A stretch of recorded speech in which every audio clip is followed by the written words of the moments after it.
Hello and welcome to Property Matters, supported by Fairview International Property Consultancy and auctionproperty.co.uk. You can find this weekly property show every Sunday on propertymatterstv.co.uk or by searching Property Matters TV on YouTube or Facebook.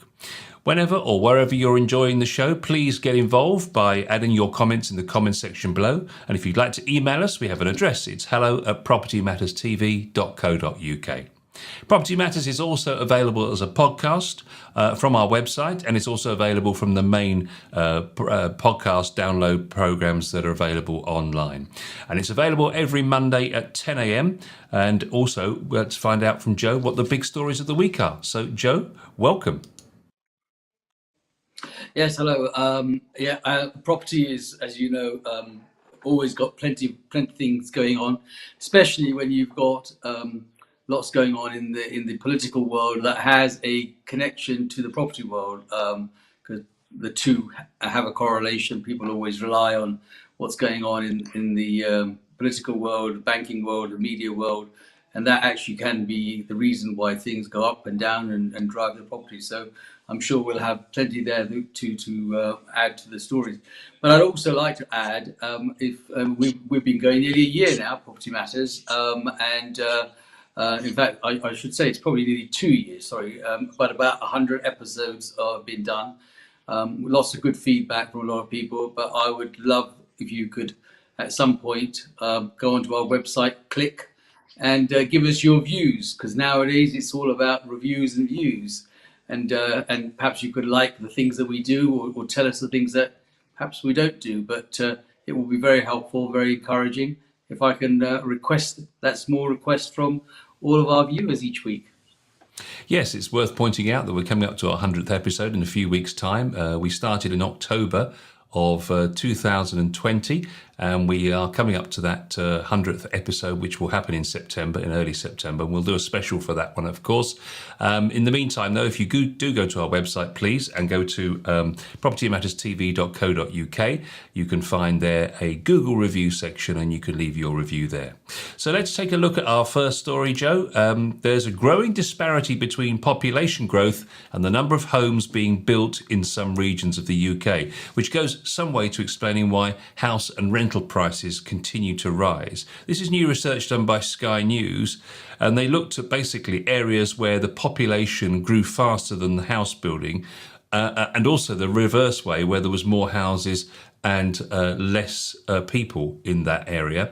And they noticed something really important, and that is that the prices where supply was being constrained because there was big population growth in places like Barking and Dagenham, the third highest population growth put a significant pressure on the house pricing and also, of course, the rental pricing in that area. And it's akin to some of the major cities that are having the same problems like Manchester and Birmingham. But interestingly, in London, Barking and Dagenham are some of the worst places because there just hasn't been enough homes built, of which is causing a bit of a problem for the old Levelling Up Committee, I think, Joe. There's always, as I said earlier on, a comparison between the political scenes and the building scenes and the Levelling Up Committee, of which really probably doesn't exist at this moment in time because of the uncertainty of where and how we're going to be going forward with our government. But nevertheless, I think the point here really is that it always boils down to the basics of supply and demand. And London has a huge demand. And it's interesting to see that there's a sort of a baby boomer situation here, where a lot of new bodies are being added in the south. Maybe they've got less work to do or something like that, but they're all been busy doing other things during the pandemic. And of course, you know, more and more population is growing in the south, perhaps than in the remote north sometimes.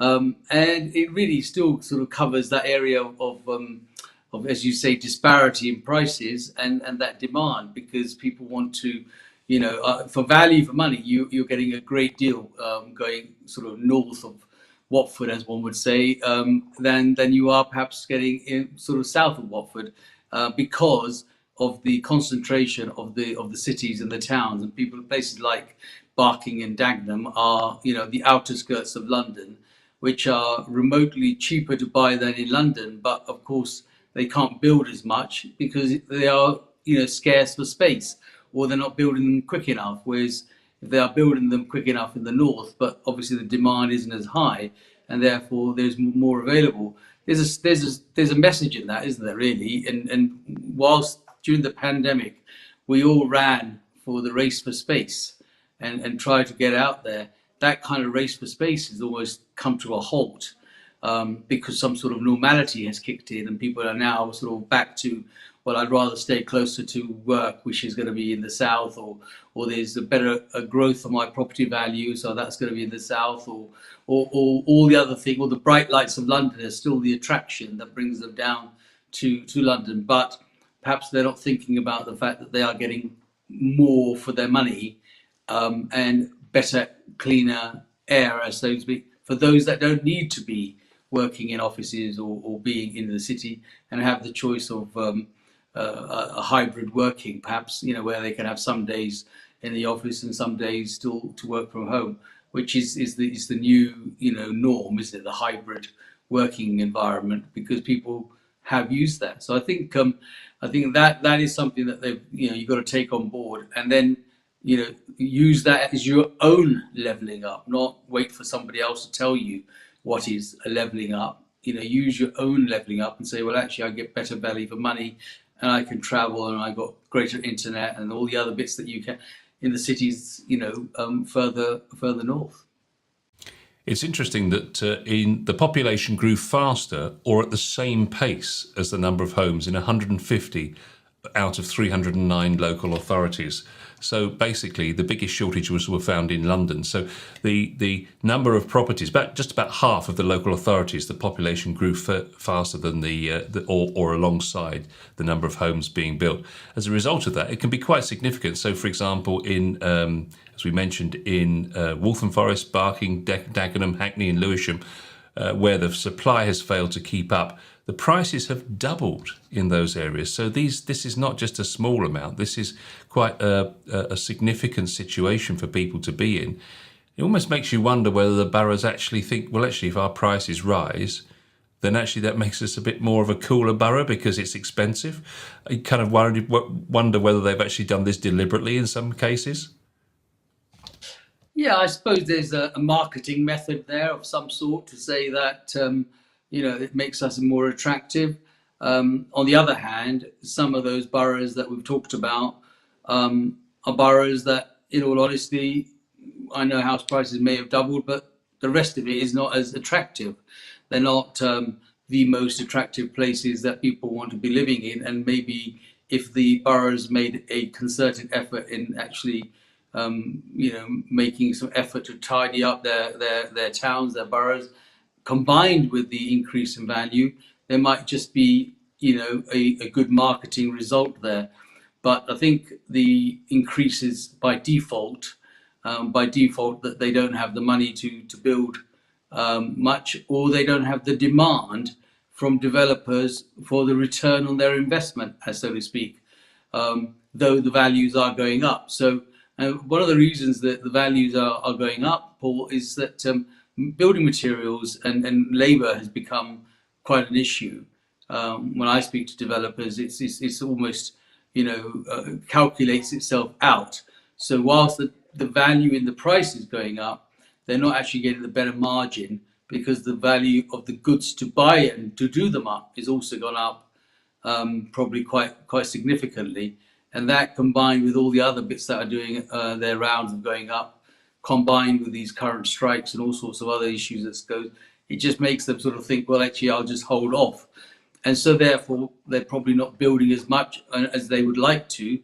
And the other problem that a lot of these boroughs have, and I know this because recently one of my clients had a property in Hackney, and it's just taken them an obscene amount of time to get a simple indication from the borough in the red tape about a simple, yes, because half of them have lost their staff and some of them have got locums in and some are working from home and nobody's prepared to make a decision. So a planning decision that might take an ordinary 8 to 10 weeks is actually taking probably 6 to 7 months.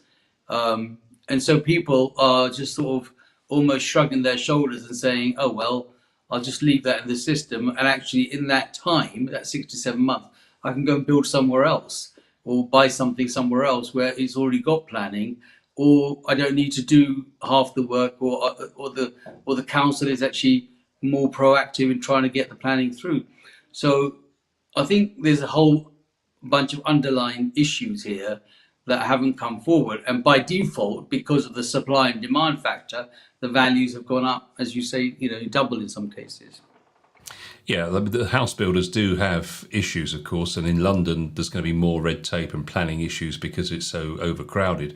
So it's going to take longer. And it's not often a case of just going in and plugging a hole in supply, because there's also uncertainty, for example, over the government's support initiatives, things like Help to Buy. So it's not always as simple and straightforward as just getting the builders to come in and do some work in the area. If you look outside of London, typically where population in rural areas has actually grown not as fast as the amount of properties. So in Richmondshire, in the north of England, population fell by 5% between 2011 and 2021, while the number of residential properties increased by 6.8%. And in nearby Hambleton, meanwhile, the number of homes increased by 9.5%, whereas the population grew by 1.8%.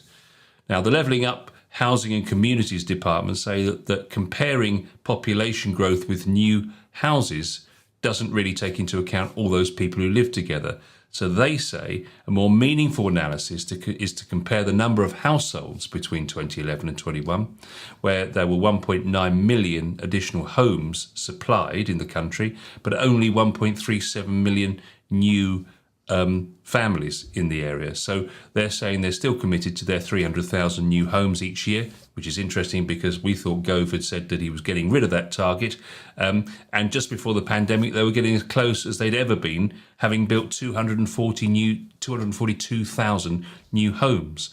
So interesting that Levelling Up seem to think that it's a not a very useful comparison, but there's no doubt about it. What they've found is that where the building isn't taking place, the prices are rising. Yes, of course. And when the buildings are taking place and people can get the supply that is coming through, of course, it becomes popular and people want to move in. That's where the prices will increase.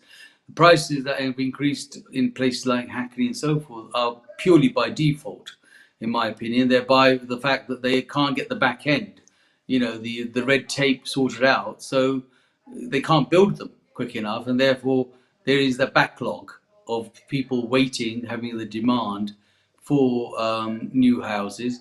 Whereas in the other areas, the demand is being more fulfilled. So therefore, they're just thinking, well, okay, we'll move over there. But it's also about value pool. I mean, there's more and more valuable property being built in other parts of the country. What always gets me is that the building costs are probably no different across the country. It's not as if it makes it, exceptionally cheaper elsewhere to buy materials, perhaps in the north as opposed to the south. It's pretty much the same. But the values themselves are not increasing as much on the basis that it is the demand part of it is not strong. So, yeah, I think there is definitely a cause of concern, but not a major concern. I think it will come right. It's just that we're having a little bit of a hump, as they say, to get over some of the issues that are current. More news that's not particularly encouraging for landlords this week, Joe. Our second story about buy-to-let rates, which have doubled for landlords, making it far less attractive, of course, to invest in property. This is research from Property Master. The broker said that the typical cost of a 60% loan to value 2-year fix has risen from 1.69% to 3.43% in the past 8 months. This means you would have to pay £2,784 more per year in mortgage interest compared to if you bought in January. And for many of the smaller players in the market, some of those that have come into it later in life particularly, I suspect, are finding unaffordable rises in the mortgage costs will undoubtedly lead them to conclude that buy-to-let no longer works for them. This is obviously the fact that they're trying to take some kind of income, I guess, out of having buy-to-let properties. And if you're doing that on a mortgage, that's really shrinking your opportunity to make some money, Joe. Yes, I think that is quite true for those newcomers into the marketplace that are stepping into the world of buy-to-let. It's unfortunate at this precise moment in time that the rates are making it difficult for them to make ends meet in terms of, maybe a return on their actual investment on a month-to-month basis or an annual basis. But I would still go to the point that it may not happen immediately, and yes, it's going to be maybe a few years before we get ourselves sorted out. But if you look at the earlier story by covering the demand and the fact that in some areas, some boroughs, prices have doubled in that period, then there is some merit in continuing to do the buy-to-let situation, and that is that you'll get a capital return in the long term. So, you may not get a month-to-month income return, and so therefore you'll have to keep your ordinary job going to make sure that you put food on the table. But it shouldn't necessarily discourage you from continue to stay in the buy-to-let as another form of investment in the future, where you will see not only the capital return, i.e. the prices going up, but potentially it level up to a point where the interest rate possibly would come back down again. And equally, the demand for rental property could be high enough that people pay higher rent. So there will be a compensation along the way. I'm still going to be an advocate to say that it's still one of the best form of investments you're going to do. And I think, if it does discourage you short term, it should encourage you long term.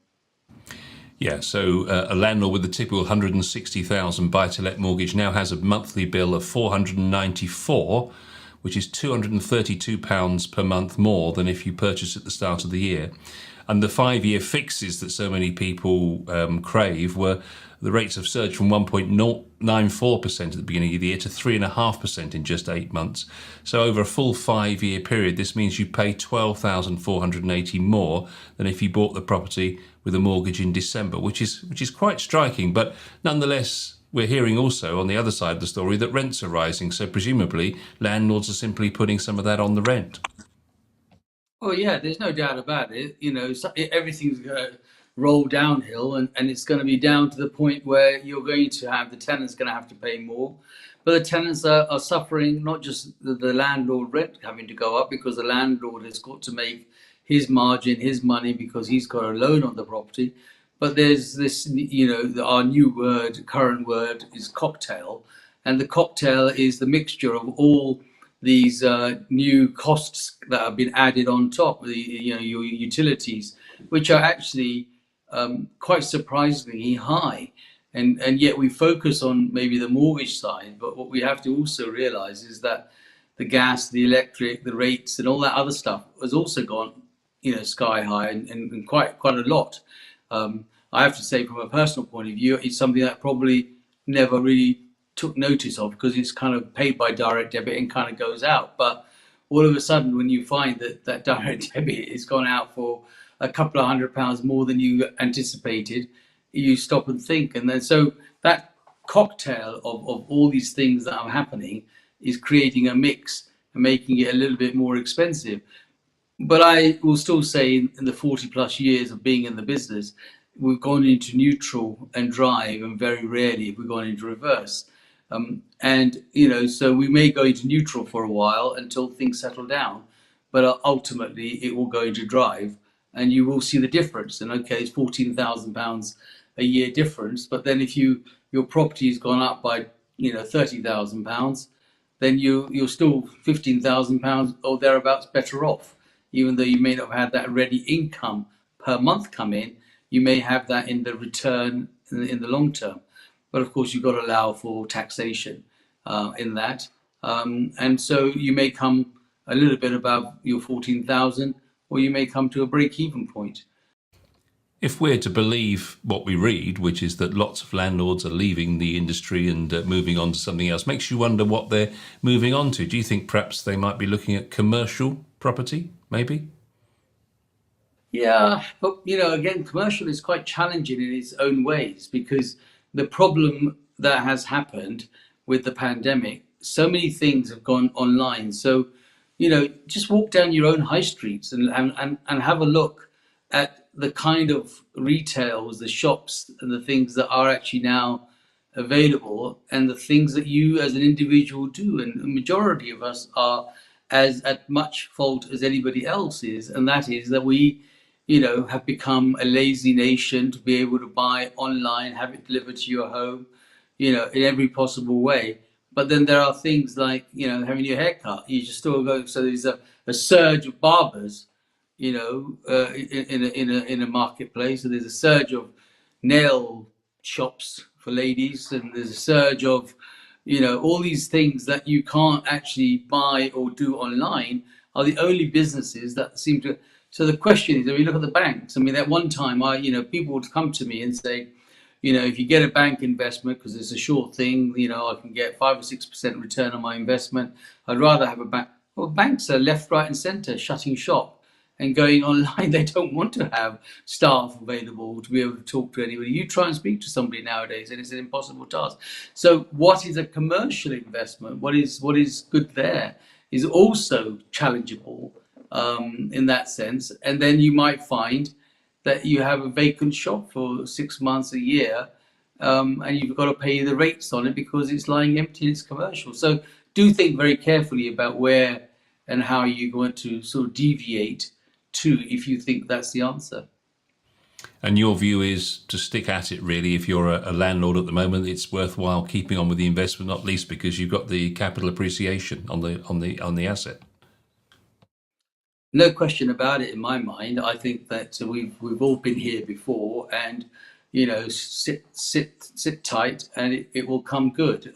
Forever the optimist. But I think history has shown us that every time we're told to jump ship because this is going and that's going, we actually swim ashore and jump into another ship, which is a similar sort of thing. Just wish that we'd not done it the last time.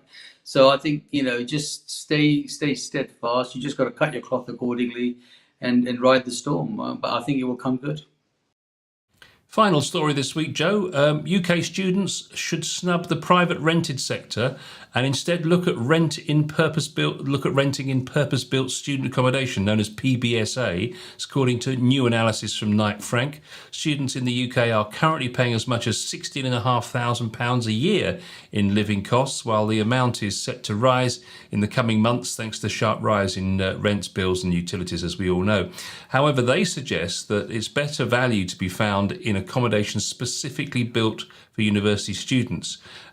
Further energy cost inflation over the coming months will likely widen these differences. Operators of PBSAs will absorb much of the uplift and not pass it on to the customers, a luxury that won't be afforded to students who are renting in private rental markets. This is more bad news for the private landlord who's focused around student lets in university towns. Suggestion is that of the 15 towns and cities analysed, Joe, London offered the greatest difference in price. In the capital, students living in PBSA were 33% less than a wider rental market once the bills were included, offering a saving of £108 per week or £5,500 over a 51-week tenancy. So long and short of it is that once the bills are included, it's actually £108 a week cheaper to live in a PBSA than to rent from a local landlord. Yes, I think, and for students, £108 a week is a lot of money when you're up there, and that's that's a lot of beer money, as we would say it, and or a lot of food money that is going to be used. So it is important. This PBS situation is arising in a lot of places, and there are two reasons for that. One is that the accommodation that students get actually provide some amazing opportunities in-house. So they provide these sort of gyms and snugs and coffee shop areas and breakout areas and all sorts of that stuff that and they're kind of more trendy, cleaner, modern. And of course, with the inclusive of bills, it just means that they don't have the headache and the share and the fallout. And there is the thing about fallouts here. And then if you're doing a shared accommodation as students from a private landlord, who's then got to you then got to put the bills and then sort of divvy up between 3 or 4 people that shared that accommodation. There's always going to be one that says you had the heating on for longer than I did, or you took more showers than I did, and all that kind of stuff. And so from that point of view, the PBS is a great news.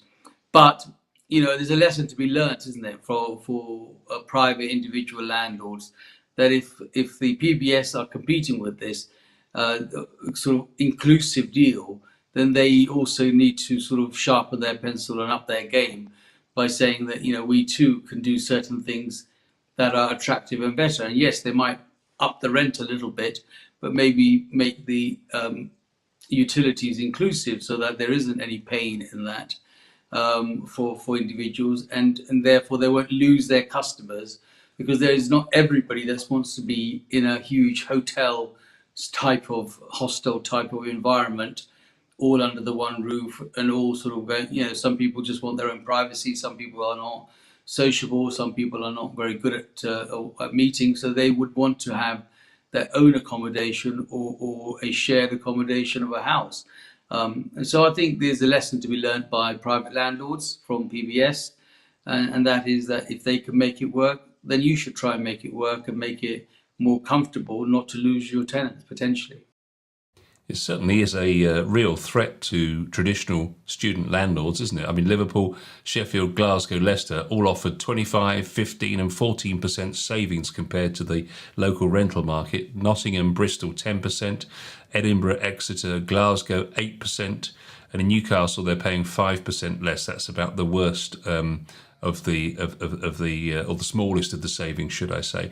I mean, it certainly does look like the writing's on the wall for a lot of landlords that were focused around students, and many have made many thousands of pounds out of that market. Oh, look, it's a guaranteed market. Year in, year out, they're going to be renting their accommodation. But when there's always a disruptor, a disturber that comes along in any marketplace and then shapes things up a little bit. And you can either sort of sit there and moan about it, or you can deal with it. And I think that as you rightly say, they've made lots of money over the period, and maybe it's time to reinvest some of that back into the property that has given them that, whether it's tidying it up, making it attractive, or whether it's providing an inclusive package, or whether it's providing, some sort of other area, which they have, especially if they are houses and they've got gardens, they can put in small gyms or workout areas in the bottom of the garden, which is perfectly possible under permitted development rights. Of course, you've got to check your planning laws in your own area, given your own properties. But fundamentally, nothing's impossible. And if you provide those little extras, then you may not lose those students to those larger hotel type of blocks. So you've got up your own game. Yeah, I mean, there's a couple of other factors here. Of course, most of these new PBSAs are relatively newly built, so they've got really good insulation and good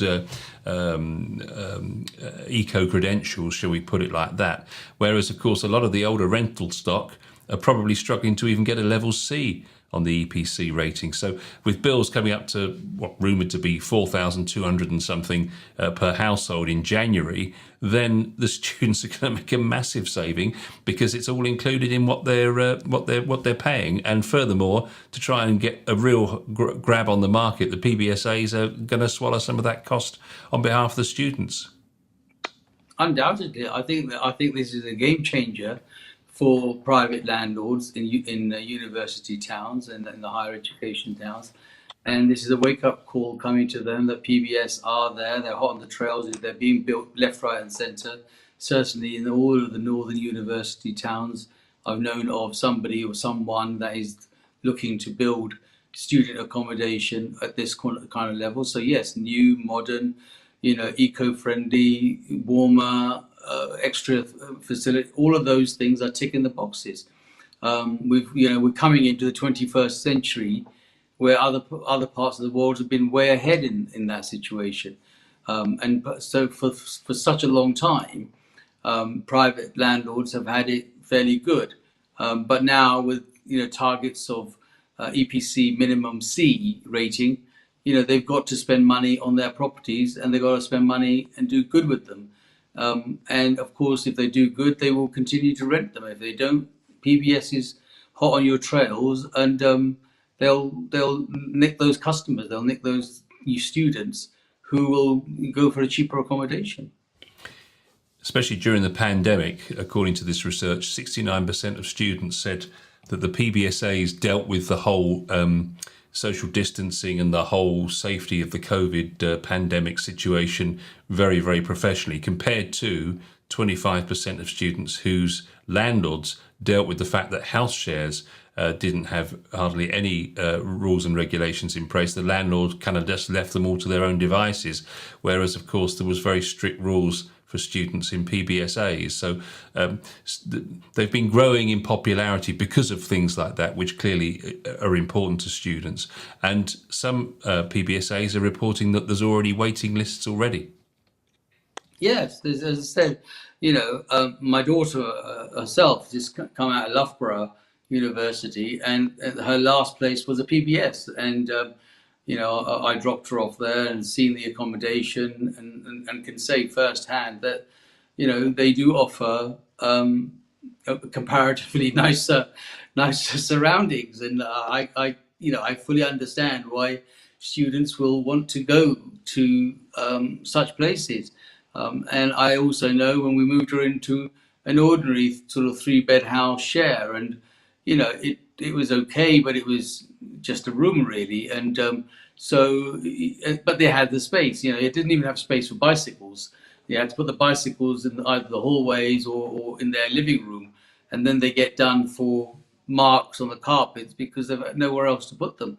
So there wasn't any thought process in the landlord. It was just take it or leave it. We are okay, Jack, because if you don't take it, another set of students would do. But when PBS is coming into these things, there's a choice, and those students would start to turn around and say, "Well, if you can't up your game here, we'll go down the road." So now, that's a key thing. So yeah, I mean, there's going to be a change, and I've seen those changes, personally and physically, happening up in student world, and I think it's up to the private landlords to up their game. Indeed, it is. And just a quick reminder before we go, because we've run out of time today, Joe, that we would like you to give us your Google reviews. If you go to our website, propertymatterstv.co.uk, there is a little button underneath the video where it says leave us a Google review. If you'd like to do that for us, we'd be very, very grateful indeed. That's it for this week. Thanks for watching. Thank you, Joe, for all of your wisdom as always. We'll see you again next time.